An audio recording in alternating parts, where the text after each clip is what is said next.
अस्सलामु अलैकुम वरहमतुल्लाहि वबरकातुहू। मोहतरम नाज़रीन, आज हम आप हज़रात के सामने मस्जिद में आने के आदाब बताएंगे।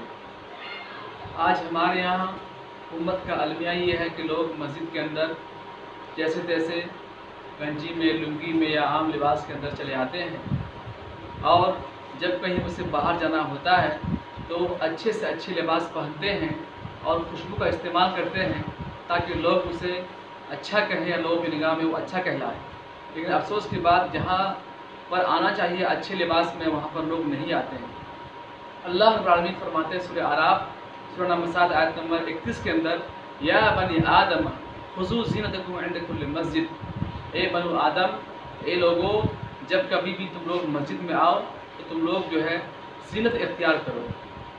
आज हमारे उम्मत के अंदर ये मामला बिल्कुल भी नहीं है।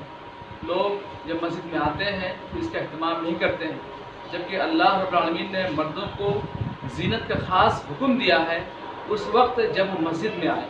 मालूम होता है कि जब हम मस्जिद में आएँ तो बिल्कुल ही अच्छे लिबास के अंदर खुशबू का इस्तेमाल करके और मुकम्मल सफाई सुथराई का अहतमाम करके।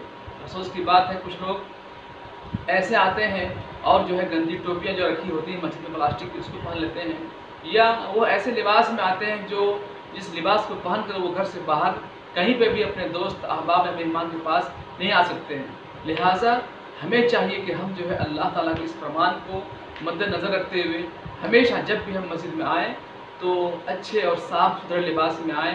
ये सबसे ज़्यादा हकदार है अल्लाह कि हम अल्लाह के सामने अच्छे लिबास में आएँ। अल्लाह से दुआ है, अल्लाह तू हमें मस्जिद में अच्छे और साफ़ लिबास पहन कर आने की तौफीक दे। आमीन। अस्सलामु अलैकुम वरहमतुल्लाहि वबरकातुहू।